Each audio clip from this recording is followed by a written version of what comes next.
Good morning, ladies and gentlemen, or good afternoon, good evening, wherever you might be. I'm John Duke Anthony, the founding president and chief executive officer of the National Council on U.S.-Arab Relations. أنا رئيس وتنفيذي لمجلس الوطني لعلاقات العرب والأمريكي.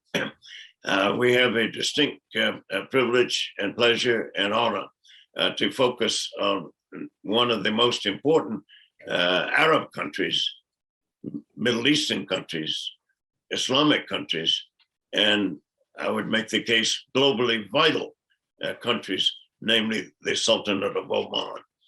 Today, yesterday, and every day for decades now, fully 1/4 of every barrel of oil that is transacted financially, internationally, goes through Oman's territorial waters in the strategic Hormuz Strait. Oman also was the first country to join hands with the United States to respond to the 1979 December Soviet invasion and occupation of Afghanistan, and working with the United States, which was the furthest great power from the region in terms of forward deployed armed forces. Oman stepped up with then President Jimmy Carter to work assiduously for a victory that ended the Soviet presence in Afghanistan. And that too led directly into the end of atheistic, godless international communism, an experiment led by Moscow for more than 7 decades. For those and many other reasons of Oman's behind the scenes, peaceful, quiet, and therefore much more effective diplomacy is late Majesty Sultan Qaboos bin Saeed Al Saeed Allah Yerhamu, may God rest his soul and mercy upon him, received the first ever Arab International Peace Award with the National Council and 33 other organizations, including the Kennedy Center, Harvard University, the Air Force Academy, and close to 36 other sister non-governmental organizations. Oman is an extraordinary country that I've been privileged to visit some 54 times now, and often in association in one way or another with Professor Linda Funsch, whose book on Oman Reborn and its modernization has been widely received, respected, and favorably reviewed, to the extent that it has been translated into Arabic and a bestseller in Oman itself. And she's currently working on a sequel to that book, focusing on Oman's women and their role in the Sultanate's modernization and development. Professor Funsch first went to Oman in 1974. She's been there 24 times since then, working closely with the Office of His Majesty's Advisor on Cultural Affairs, His Excellency Mohammed Abdulaziz bin Mohammed Al Rawas, and now working in association with a research grant on her work on women with the Sultan Qaboos Cultural Center here in the nation's capital. Professor Funsch. Thank you, Dr. Anthony, and congratulations to you and to the staff, as well as to the extended family of the National Council on U.S.-Arab Relations on the 30th anniversary of this annual Policymakers Conference, a highly anticipated event that provides clarity and invaluable insights on the history, culture, and modern dynamics of the Arab world. I have had the good fortune to have been the beneficiary of the National Council's mission, both in the field and in the classroom. As a Joseph J. Malone alumna, as a scholar escort on multiple study visits to the region, as a Model Arab League advisor for undergraduates, and now as a member of its International Advisory Board. My own professional career has benefited immeasurably from the support and activities of the National Council through multiple visits to the region, new friendships and professional associations, and critical insights gathered from events such as this highly anticipated annual conference. Some 15 years ago, the National Council afforded me the opportunity to return to the Sultanate of Oman after 3 decades. Oman is a country that I had visited in the 1970s and never forgotten. Throughout the years, I followed its evolution, albeit from afar, with keen interest.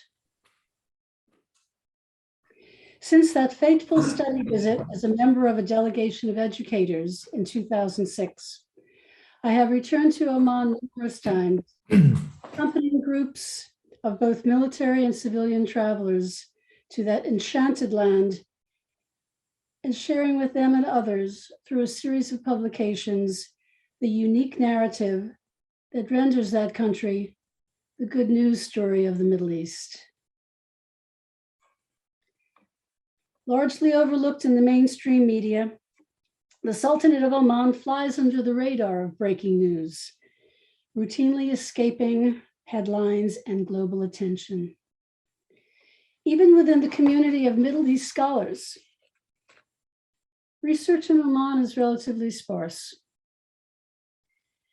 This is an unfortunate omission because a region that is frequently characterized as monolithic and racked by unending divisions and strife, there is Oman, a hidden gem, a land of ancient lore, natural beauty, and extraordinary achievement.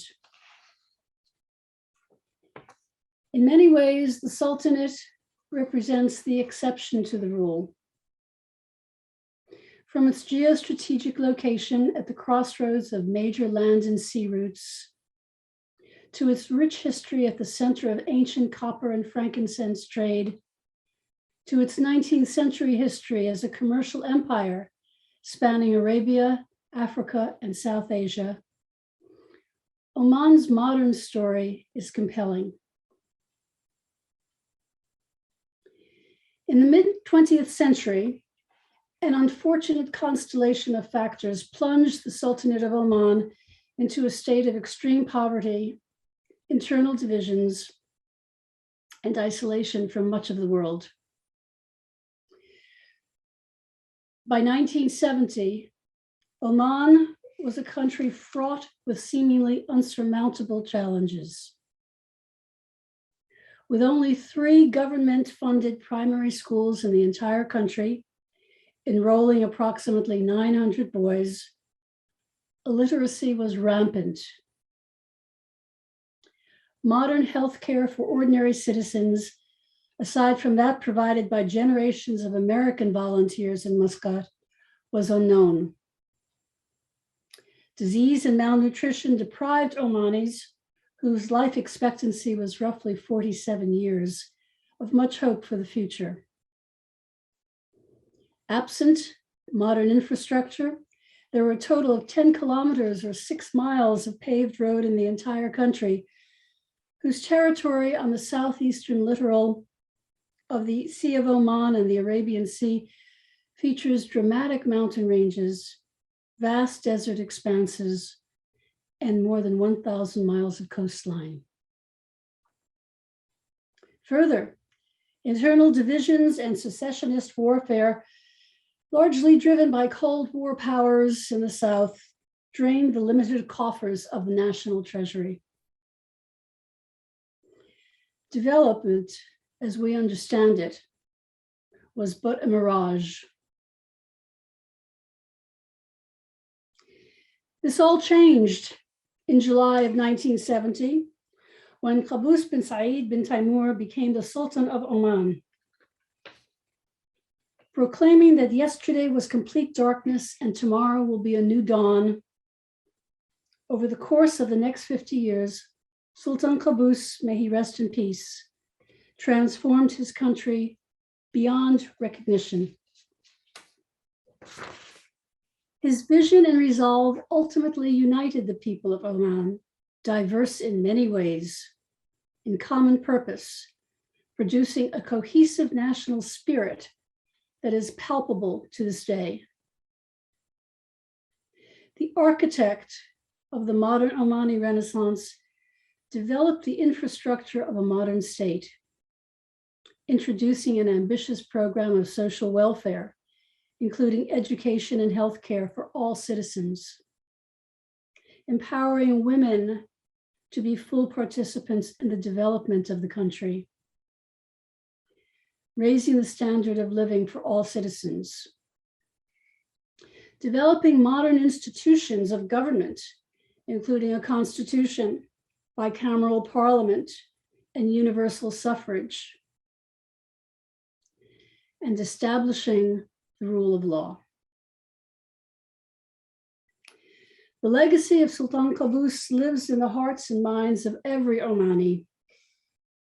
As a result of his efforts, Oman today is a stable and vibrant country, led by Sultan Haytham bin Tariq bin Taimur, an exceptional, capable successor to his late majesty. Sultan Haytham is a leader with outstanding credentials. The chief author of Oman's Vision 2040 Sustainable Development Program, he is guided by the principles of his predecessor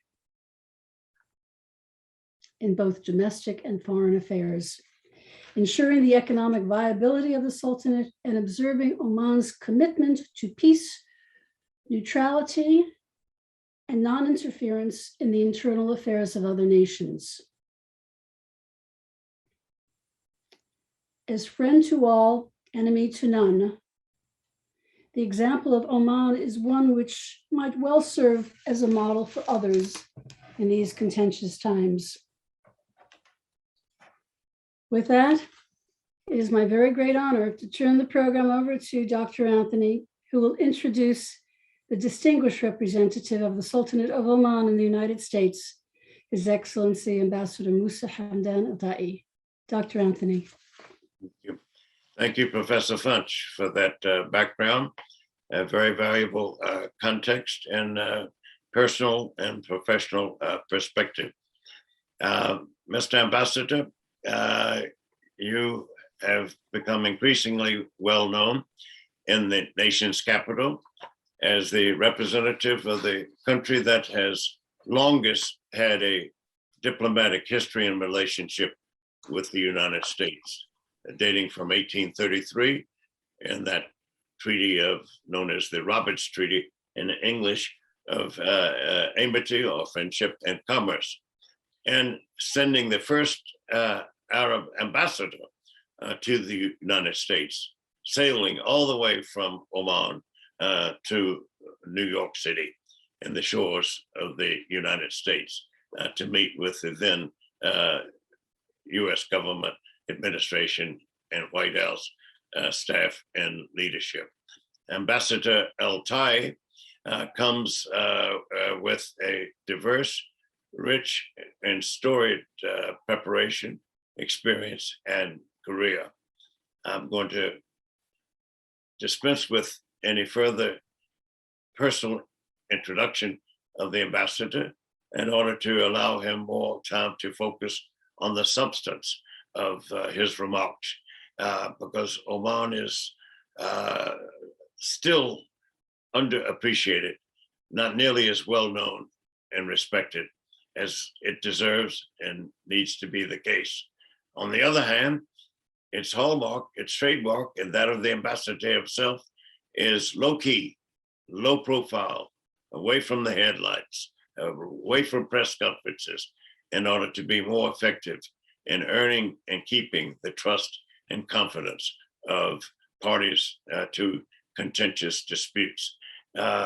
More than a dozen examples could be cited for where he and his colleagues as diplomats working away from the limelight have helped to make a difference in bringing contentious conflicts to a close, and in other instances, preventing the outbreak of violence.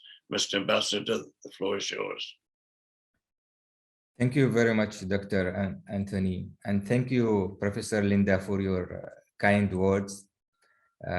Very well stated. And thank you for your efforts and your friendship with Oman and with myself since I arrived here relatively recently.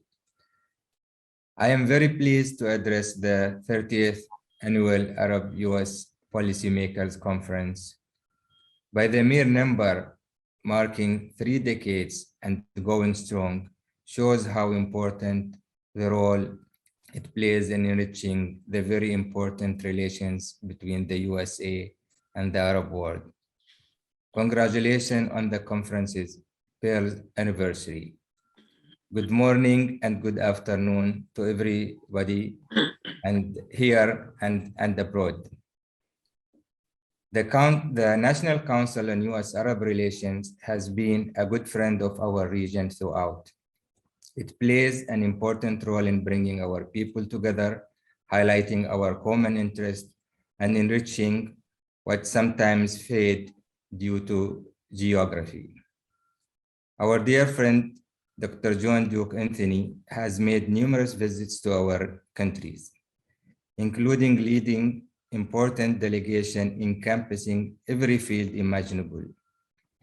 We always cherish his visits to Oman, 54 as he stated, and looking for more, our friend. Thank you, John. Thank you, sir. The Sultanate of Oman is marking its 51st National Day of the Renaissance. All Omanis celebrate this auspicious occasion wherever they are. Congratulations to our leadership and to all people of Oman. This 18th of November anniversary comes around at a time when Omanis ponder about the achievements made so far and brace for further accomplishments with firm resolve under the astute leadership of His Majesty Sultan Haytham bin Tariq, who pledged to hold high the banner of renewed renaissance since he assumed power in the country on 11 January 2020. Oman, like many other countries, has been affected by COVID-19 global pandemic. The authorities have been working to address both the health concerns and the economic challenges. Happily, we passed the worst stages and achieved significant improvements in our fiscal standing, which is recognized by major financial rating agencies. The principle of market economy guide the economic system of Oman. This does enhance the value of our geographic location and its importance in the international trade in the 21st century.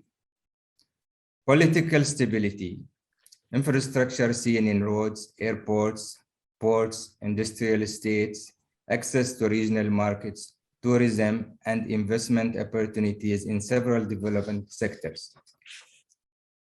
Oman Vision 2020 is a master plan of reforms aimed to diversify and further develop our economy. It puts emphasis on the role of the digital economy to drive e-commerce, improve public services, and support a thriving non-oil-based private sector.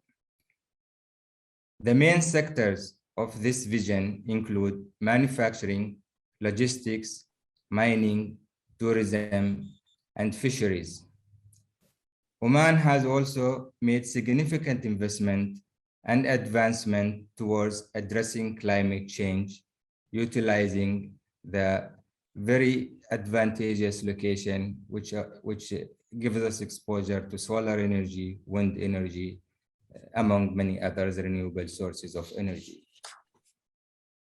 In foreign policy, the Sultanate of Oman strives to have good relations with all states and nations. We enjoy diplomatic relations with virtually every country in the world. Oman follows a path of dialogue and encourages it. We value tolerance, peaceful coexistence, and non-interference in the internal affairs of others. We work to reduce tension in the region. For regional security and stability through dialogue, we believe in peaceful settlement of disputes based on international law. I will address few regional challenges that we have in terms of political. On relations with Palestine and Israel, Oman is committed to peace based on two-state solution. Achieving this two-state solution would be the greatest contribution to regional peace. On Iran nuclear deal, also known as the Joint Comprehensive Plan of Action, or JCPOA, we do welcome the US intended return to the agreement and hope this would contribute positively and lead to stability in our region. On Yemen, Oman is a reliable partner of the US in the efforts to reach a peaceful settlement in Yemen. Likewise, in any other initiative designed to promote peace and stability in the Middle East. And I appreciate very much the comments made by the previous speaker, General McKenzie, who we are happy to enjoy a good relation and would love to continue working with him and with his leadership and the government in achieving peace and cooperation in our region.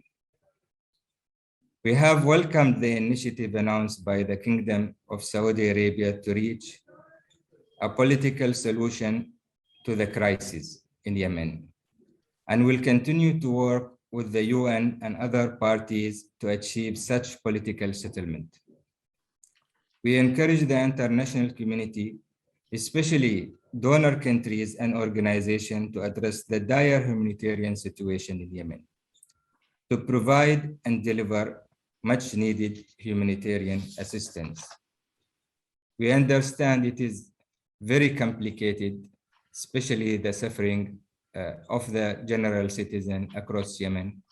And we hope to find a way to reach a ceasefire that allows some sort of negotiations and settlement for the conflict with our partners and the international community. We know there is a positive move in this direction with the appointment of a special envoy from the US and the appointment of a new UN representative who hopefully will bring a new momentum to settling this complicated conflict. In conclusion, while the scene may look complicated in the region, I do believe the leadership and the people of the region want to turn the page and work to achieve long-sought aspiration for peace, development, and prosperity. Oman, as you said, Dr. Anthony, and also Professor Linda, is working towards that. And we are very happy to contribute toward dialogue and reaching peace in our region among all our partners. The USA, as a global leader and partner, can contribute towards that. This conference does indeed highlight the need to work together. I would like to thank you again, the National Council on US-Arab Relations and Dr. Anthony for this effort and continued involvement. And we will continue to work with you and support you. And we thank you again for your visit to Oman. And I would like also to thank the listener for their attention. Thank you very much.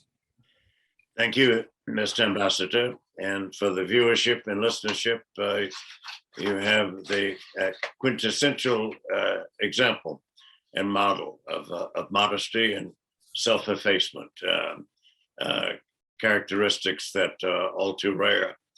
And many people who work politically in the sphere of public affairs.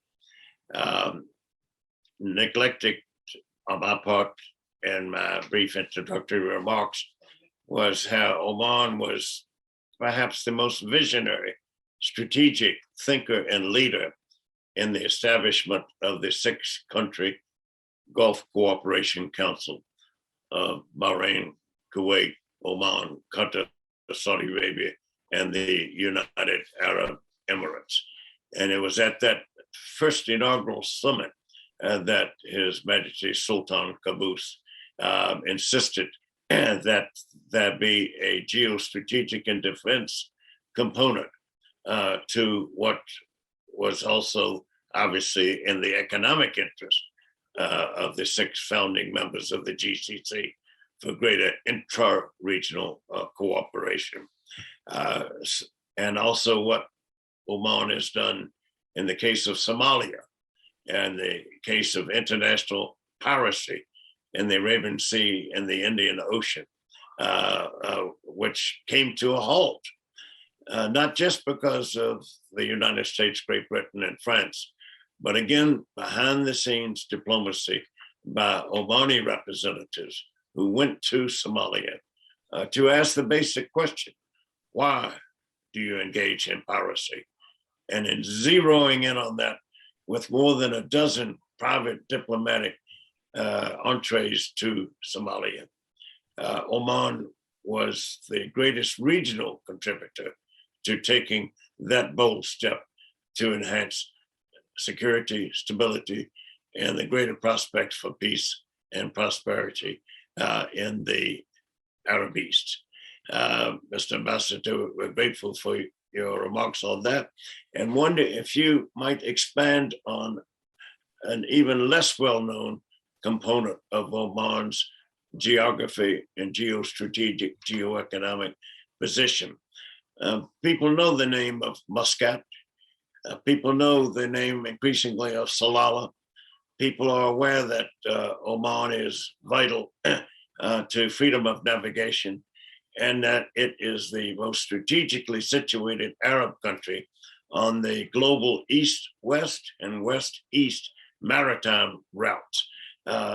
Many other ports, harbors, and facilities for logistical transportation, overflight, and sea rights are situated in countries not nearly as favorably positioned and situated as is Oman.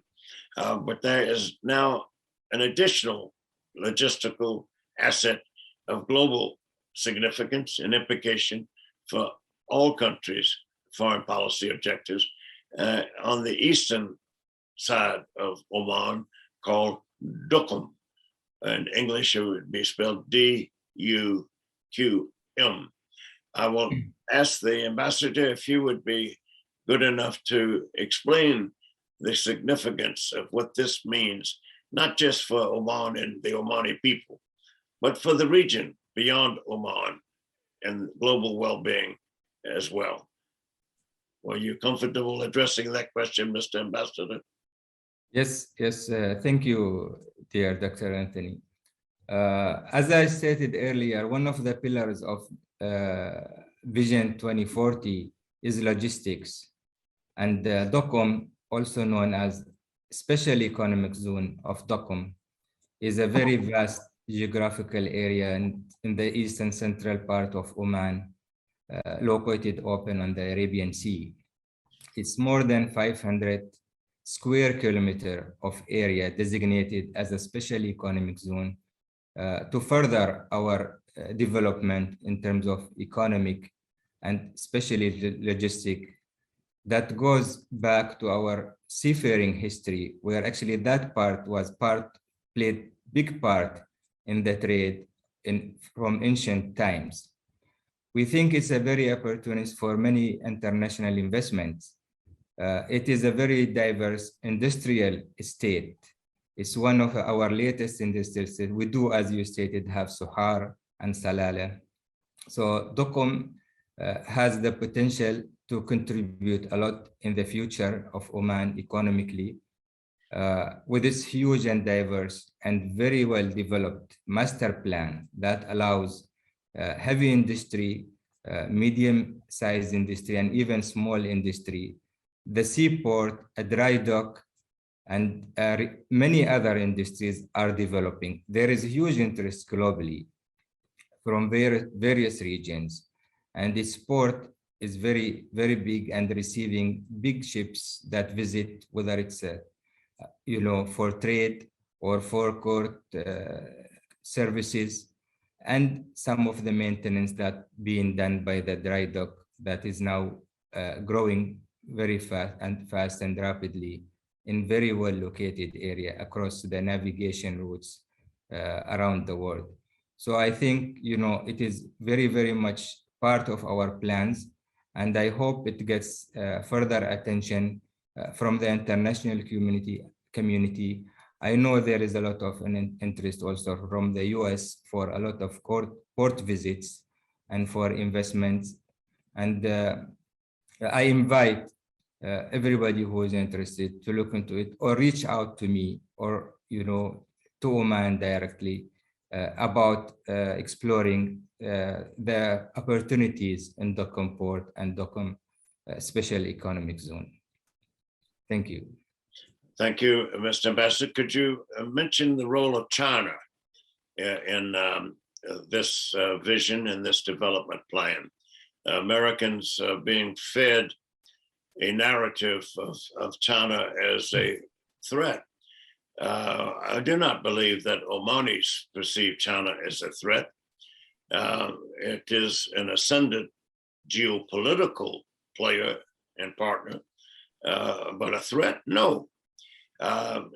And in the case of Duqm in particular, but you could give other examples, China has been a vital partner to Oman. Could you elaborate on this if what I stated is correct?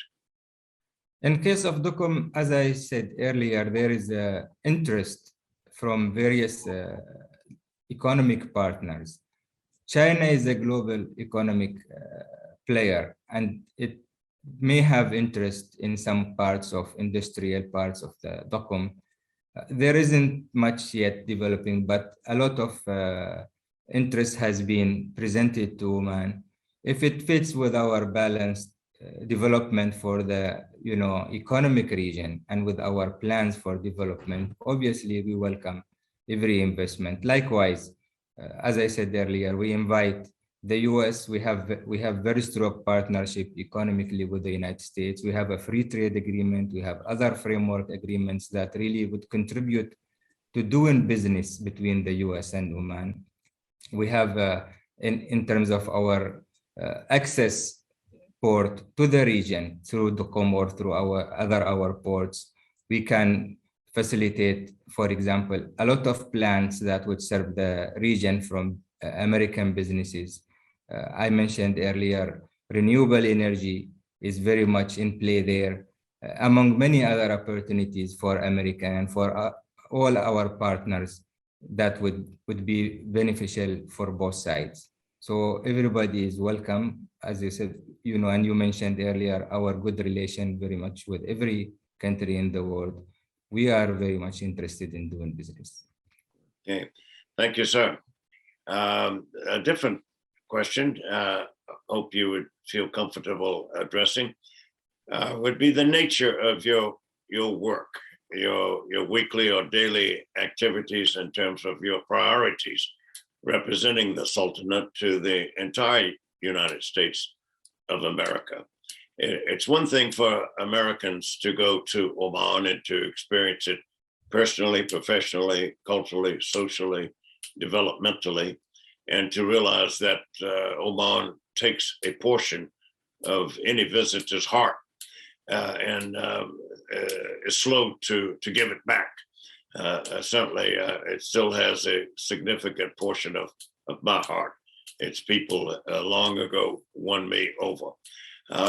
What is it, Your Excellency, that you focus on the most in terms of priorities, including the educational component of how many Omani students are studying at American institutions of higher education or engaged in other activities for leadership training, education and development?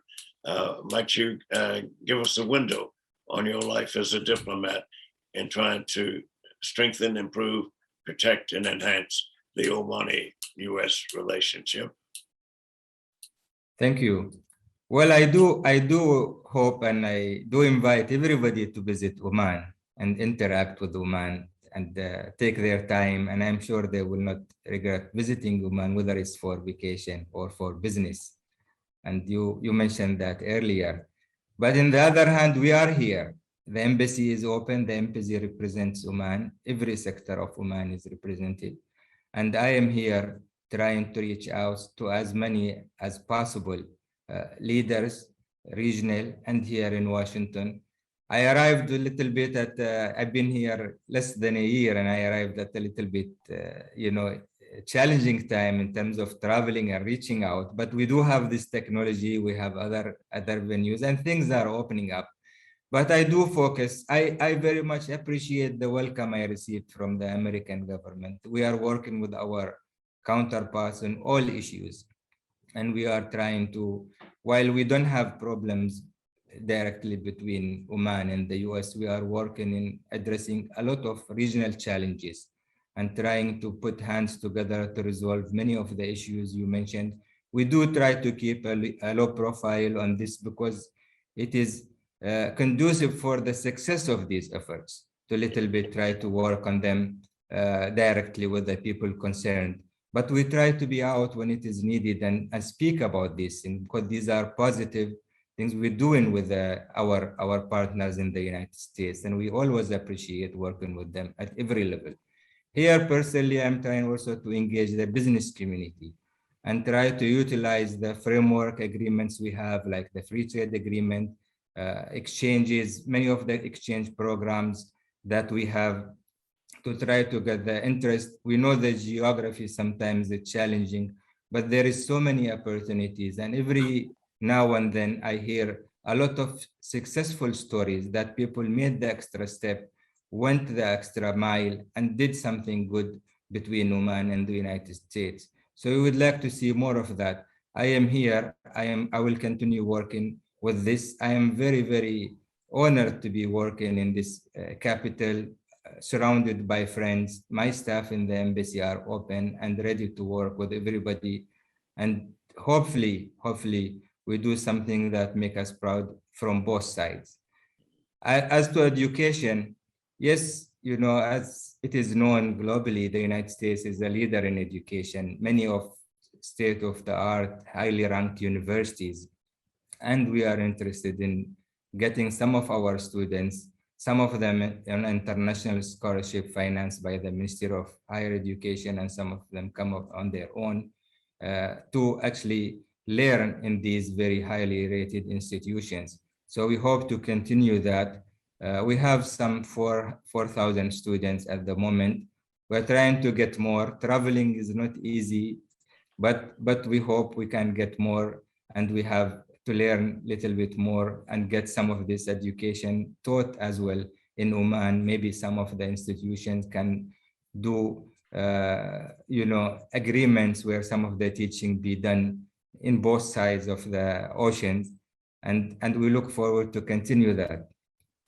That's fantastic. One last question. Not only is China seen as a threat by the American media and a fair number of members of the United States Congress and various public policy research institutes, but Iran, for an even longer period, has been seen as a major threat to the United States and to regional security and stability.